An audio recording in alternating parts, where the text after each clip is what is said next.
What's up, my fellow emo, pop punk, metalcore music lovers? Matrix here, and you are locked into the Matrix Music Review Podcast, the only place to get your alt-rock music fix. And we are here with another review episode today. This is a massive review session here. I got an unreleased EP to review for you guys. I'm excited about that. And I have some of the best albums that have been released this year, all released within the past week or so, that I want to talk about. And this was such a fun review session to go into because of the caliber of music that we had. I cannot believe some of the ratings that I handed out this week. It's absolutely insane to me. So stick around all the way through, and you're going to hear at the end of this episode one of my brand new discoveries of the week. We have a brand new band, a brand new artist that I'm going to be featuring here, and then that we're looking forward to hearing more from in the future. So stick around for that. As I always do at the beginning of every podcast, I ask that you follow us on at Matrix Music Review on Twitter, Instagram, and TikTok. Instagram is where I am the most active. I've posted a lot of stuff over there recently, especially in terms of tour announcements and things like that, to make sure if the band that you love is coming to your area, that you're the first to know about it, as I'm always on top of those for you guys. If you're listening on Apple Music or Spotify, make sure you leave a 5-star review and leave me a comment. Let me know who else I should be reviewing. Let me know how I'm doing. And as I always do, I'm asking that you share this podcast with a friend, family member, coworker, whoever you have in your life. If somebody's looking for a new podcast, make sure you send us their way. And that way we can continue to grow our little community of alt-rock music lovers. So with that, we're jumping right into our reviews. And the first one I'm talking about is that unreleased EP. It is Sweet Nothing from Free Friends. So the new EP from Free Friends about to drop on May 1st. And this EP and this band in general definitely has a bit of a muted Blink-182 sound. And I don't mean that to sound disrespectful in any way. It's just a softer version of what Blink-182 does in terms of sonically. So Free Friends come here with this 5-song EP, and it starts with what I consider a dweller anthem, in that it's all about looking for someone to save me from this wasted life. I have this feeling of drowning and all of these different things. That is really what sets the stage for this album, or this EP, I should say.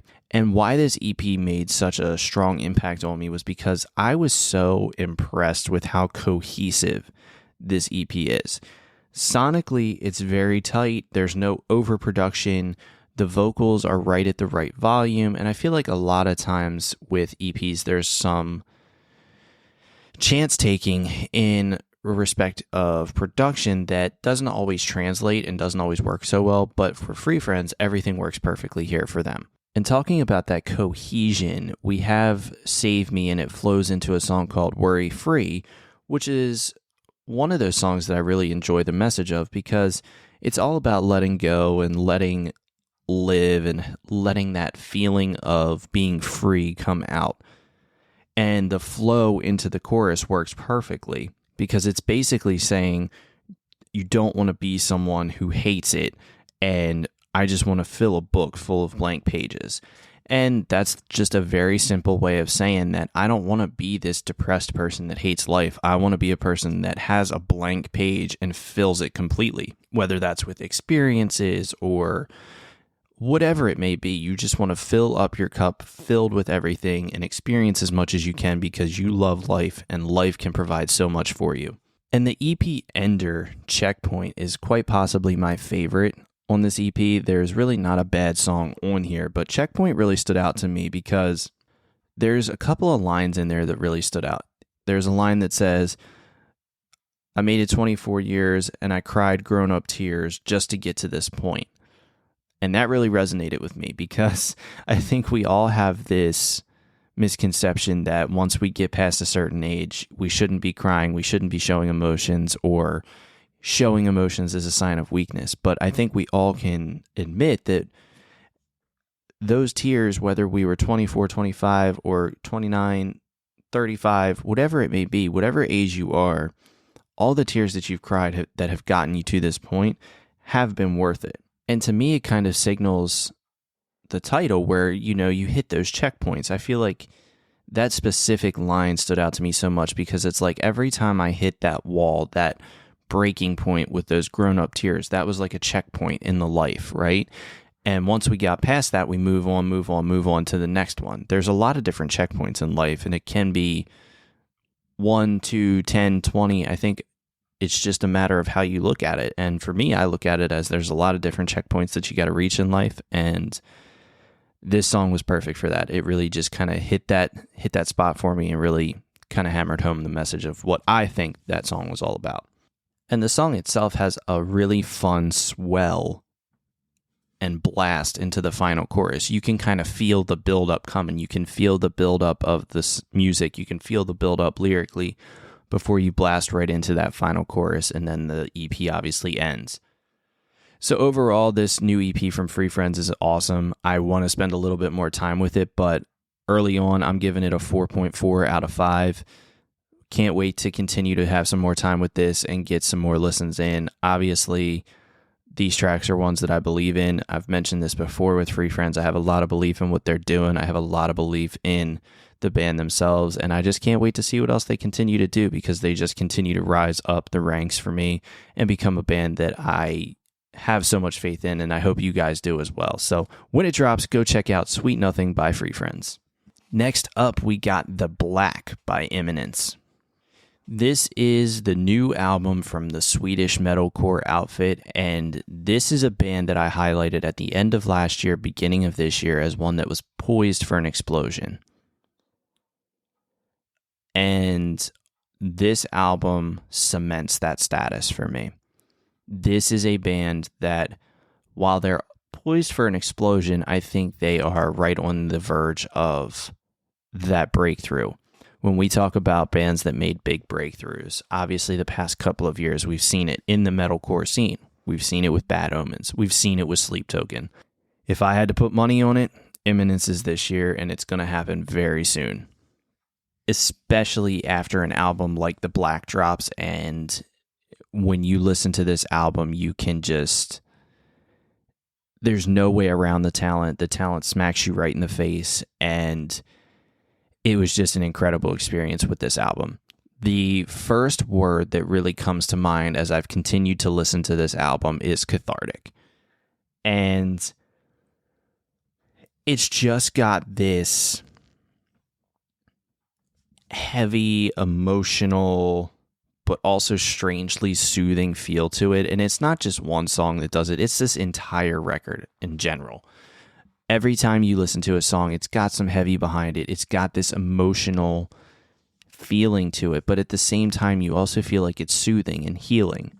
And, you know, some people may say, well, that's probably just because you hear violin in it. And yeah, that's part of it, but there's just something about the vocals as well, even when it's being screamed, that just kind of give you this sense of peace and this sense of understanding and kind of healing yourself with it. And a song like Desolation really hits that out of the park. And within that specific song, there's a swell that starts at around like 120-ish. And the swell there that has these soft melodic vocals with it until you get this growl of No Pain Without Sacrifice is just so beautifully done and beautifully produced that I couldn't not mention that specific piece, because this is an album that I really felt like I wanted to just dissect and kind of learn as much as I could. And not only learn as much as I could, but digest as much as I could with this album. And one of the other things that really stood out to me was that musically, this is easily the best album I've heard this year. I think there's no real way to describe Imminence's sound other than unique. You know, there's no clunky production, there's no volume problems, and in metalcore sometimes that can be a real problem with production that it's almost overdone in the sense that we turn the music up so loud, or we turn the screams up so loud that whatever piece isn't turned up is kind of getting lost, and it's getting lost in the shuffle. But that doesn't happen with Imminence. Everything is just beautifully concocted into this masterpiece almost. I mean, I really don't like to use that word, but that's really what this is.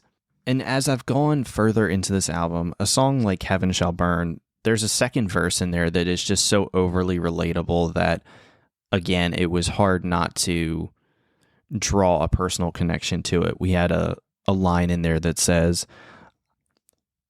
"You're eating lies to feed the demons, and I'm bleeding as one when the suffering has begun." And really, that is just a really difficult way to me of saying that in order to feed these demons inside of myself, I've had to lie not only to myself, but to other people. And because of that, we began to really suffer as one. And that suffering and bleeding has all just kind of developed into one thing because of the lies that I've told and because of the lies that I've kind of pushed upon others. So it's one of those that it's such a relatable lyric and such a thought-provoking lyric that it's hard not to get into an album like this and come out of it really questioning a lot of different things and just, really thinking things through. And I would be remiss if I didn't mention Death by a Thousand Cuts. This is a song that obviously came out at the end of 2023. I believe it came out in December.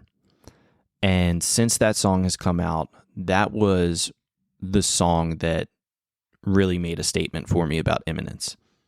Up until that point, I really wasn't, I'm not saying that I wasn't an Imminence fan or I didn't believe in what they were doing, but I didn't quite get it at this level.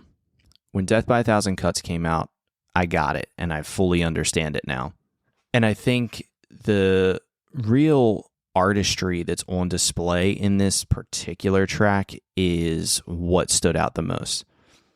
It is very difficult to do what Eddie Berg does as a vocalist, and to hear this absolutely fucking ridiculous vocal scream run in the chorus is just, there's no one else that can make that vocal run. There's no way. There's no way anybody but Eddie could do that. And I think it just hammered home the point where, if you haven't seen it yet, go over to Instagram and check it out. On Instagram, on Imminence's page, there is a video of Eddie doing a one take of Death by a Thousand Cuts, playing the violin and doing the vocals. And it is just incredible to see. Also, make sure you check out Eddie's dog in the background, just completely unfazed by all of the violin and screaming going on around him and just continuing to nap on the windowsill, which is amazing to me. But this song really just has become such an all-timer for me. It has become one of my favorite tracks ever by any band. And to have a song that just came out in 2023 be at that level, that's unbelievable to me. And it just goes to show that, you always got to give a band a chance even further. Even when you believe in them, there's going to be something that really sets them apart. And a track like Death by a Thousand Cuts is doing just that for Imminence. After we get through that, we get to a track called Cul-de-sac, which is such a palate cleanser right in the middle of this album, which is perfect because it's just this slow, soothing instrumental right before you blast back into the heaviness with Call of the Void and Continuum. And once you get past those, you go right into another instrumental. And I'm going to try really hard not to butcher this, but there's a good chance that I do. The instrumental is, L'appel du Vide.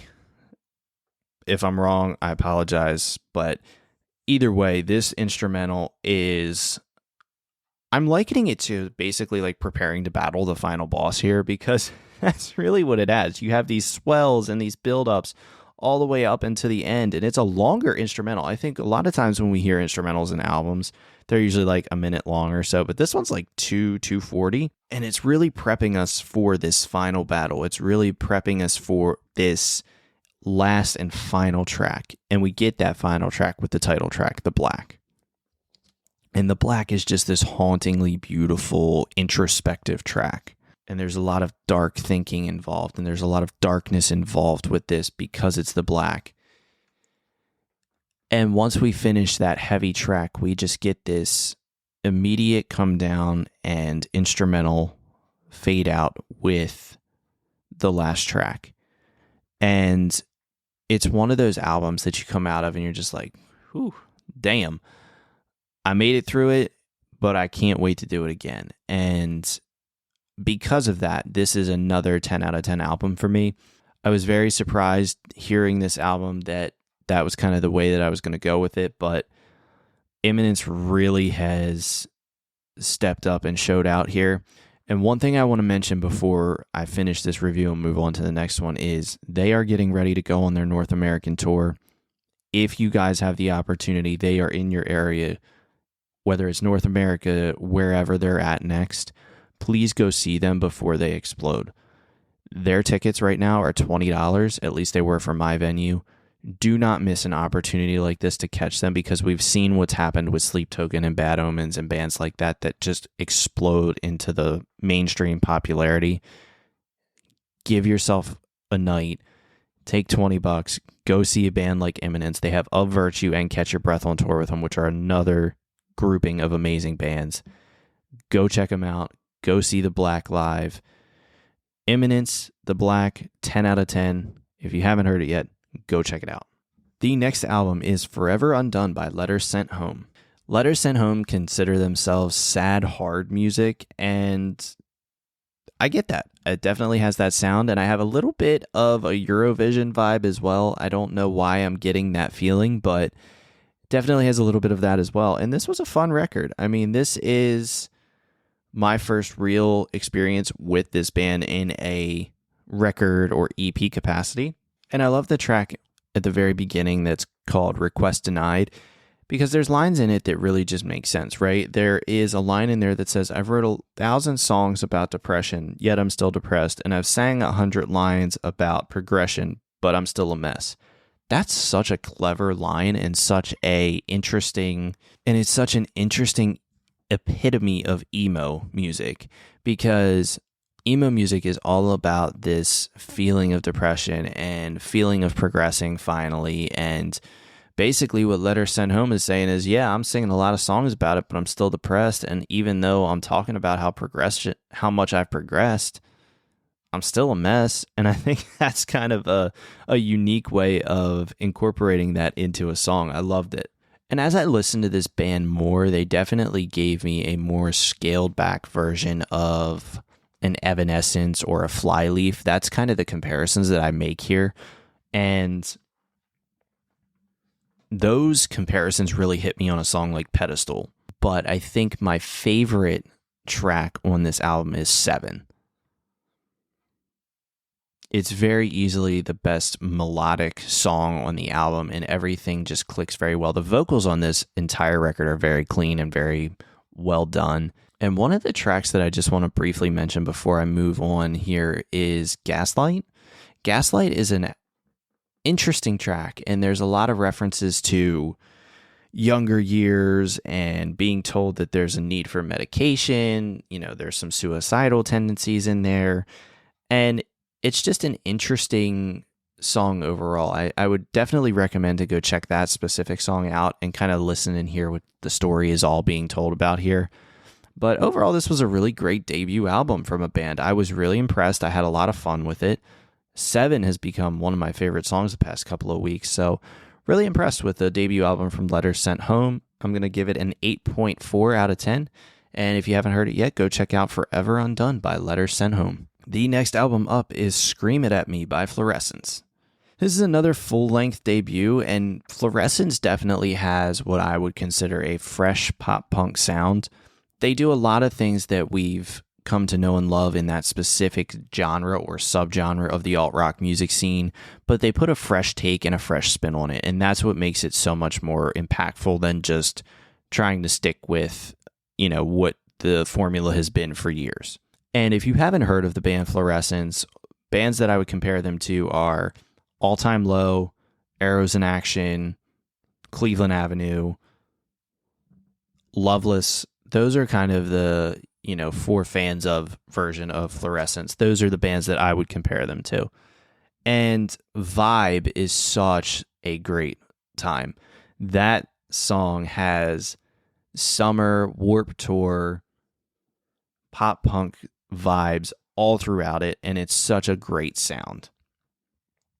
And the same thing can be said for Funeral. Funeral is such a fun track, and I love that this beauty is planning his funeral, and that she's so insecure, but she's so insecure because he's too vulgar and so uncultured, and all these different lines that we get in this entire track. Basically saying that, he's a little different than she is, but she's so enamored by him that she's planning his funeral because he can't get her out of his head.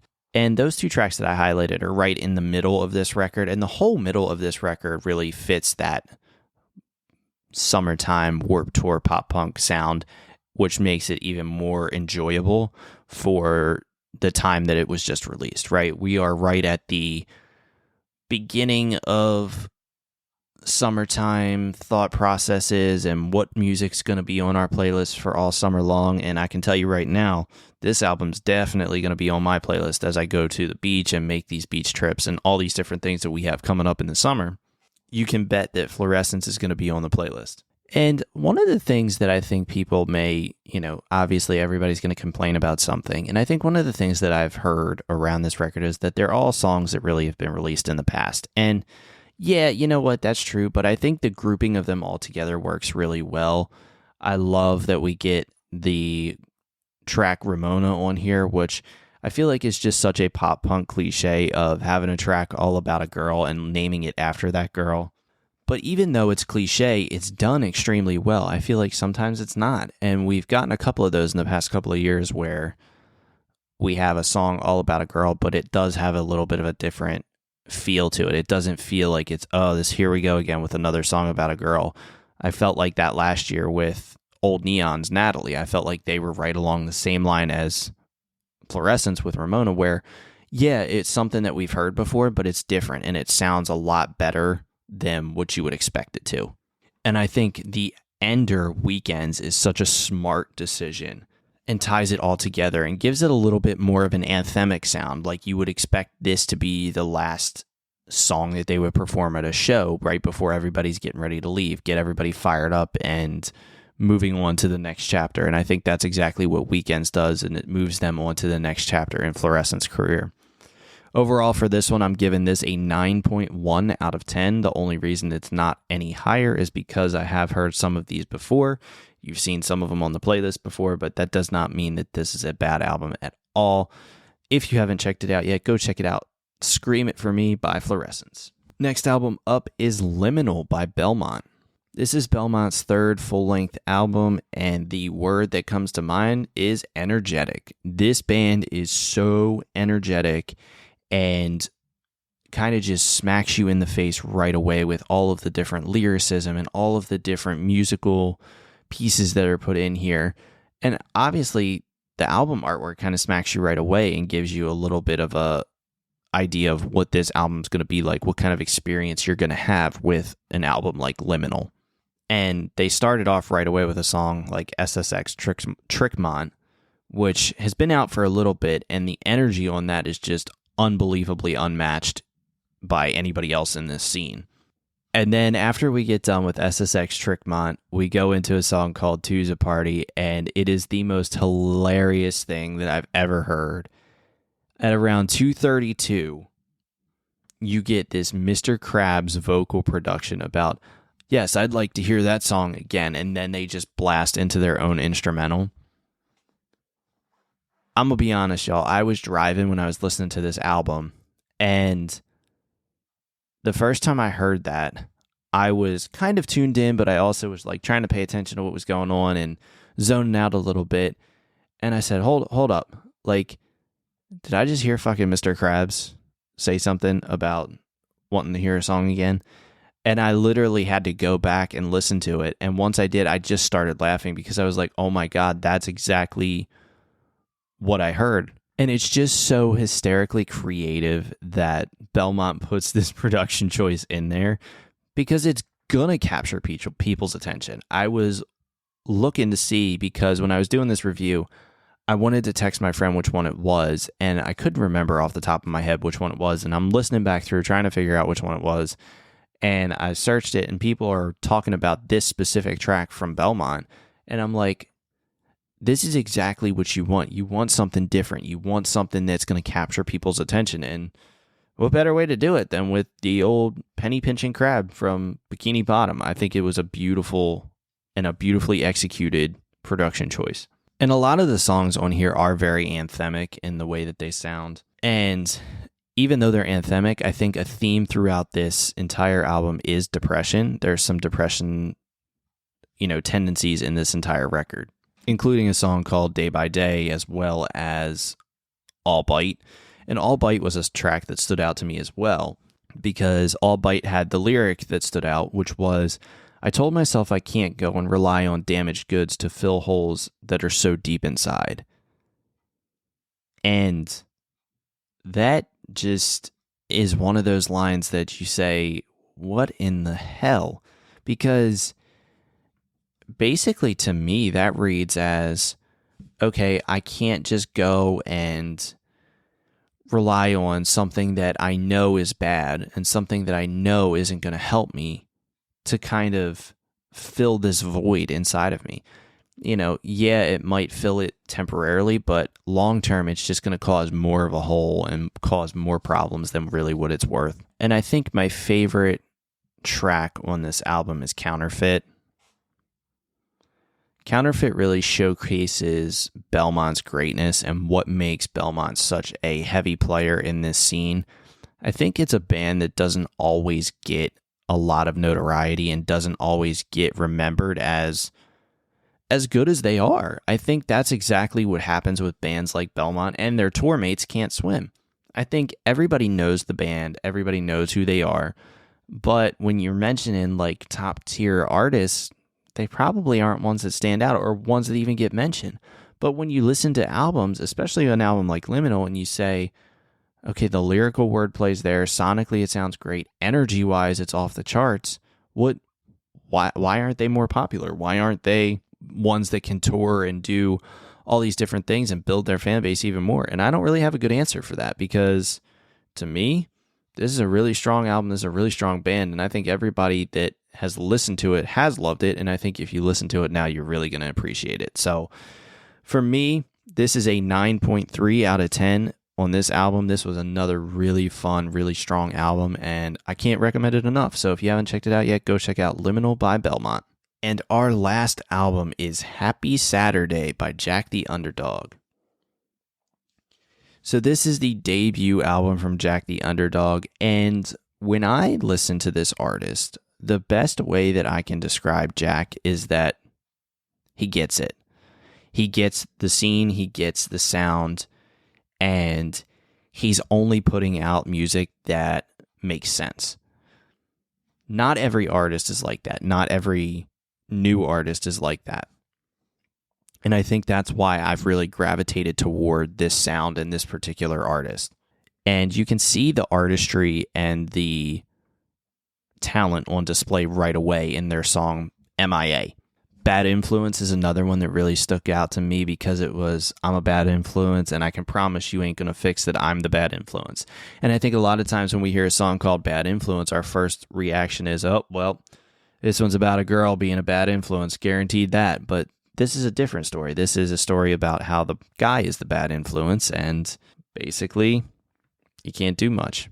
And lyrically, this album had a couple of different standouts similar to that, but going back to a track like MIA, there is just a little twist that is all about how you want to be MIA for the day.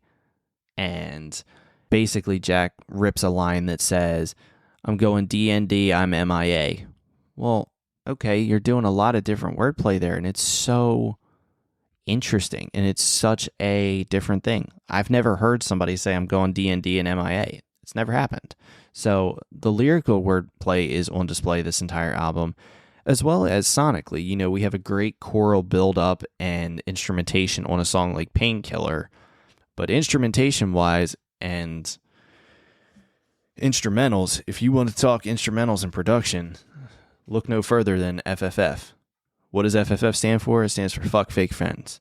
It stands for Fuck Fake Friends. And that entire track is embodying everything that I'm really raving about here with Jack. Obviously, I just mentioned that instrumentally this is superior. But lyrically, it's got thinkers in it as well, talking about being passive-aggressive in the group chat. I think we all got that one, right? I think we all either have been or have somebody that is very passive-aggressive in the group chat, and you kind of feel like maybe they aren't a friend. Maybe they really aren't part of this friend group. And this group of people might be rooting for your downfall. You just don't know it yet. So I think this album is one that I haven't spent enough time with, but it's definitely one that I want to point out. In terms of grading, I'm giving it a 9.5, and that is a very light 9.5 because it could very well go to a 10 out of 10, and it could happen very soon as long as I continue to listen to it as much as I have been recently. So 9.5 out of 10 for Jack the Underdog, the new album Happy Saturday. Go check it out if you haven't checked it out yet. Wrapping it up with our albums of the week, we're going to jump into a discovery of the week to finish off the pod. And a discovery this week is a band called Ancira. And Ancira is what I consider to be a blend band. So a blend band is metalcore, pop punk, post-hardcore, all of these different subgenre fused into one. And Ancira is somebody that I just found, doing my normal music discovery process, and found this band, and I start listening to the tracks. 11:59 stood out as such a fun track. There's a Last Night cover by the Morgan Wallen track that's on here. We have Burn This City, which is probably my favorite track overall. So I'm going to link a couple of these into the playlist. I want you guys to tell me what you think of Ancira, and I'm stoked to hear more from them. I think they are definitely a band that when you find these bands like this and you kind of go and you see, I'm like, why are more people not talking about Ancira? Why are more people not paying attention to what's going on here? And I know that they got a new LP coming out sometime this year. I'm looking forward to that. So discovery of the week is Ancira, linked in the playlist. Go check them out. That wraps it up for us here on the Matrix Music Review Podcast. I hope you guys enjoyed everything that I talked about today. Absolutely monster week for albums, monster week for discoveries. I was really impressed with everything that I listened to this week, and that doesn't always happen, but it did this week, so I'm glad that I was able to get together here and put a review out for you guys, and let me know what you think of these albums, if they're 10 out of 10 for you as well. So if you're not doing it already, go follow on Instagram, Twitter, and TikTok at Matrix Music Review. If you're listening on Apple Music or Spotify, please leave a 5-star review and continue to write reviews for me and let me know who you want me to listen to. If there's somebody that you've discovered recently that I need to be listening to that I haven't talked about yet, definitely let me know that.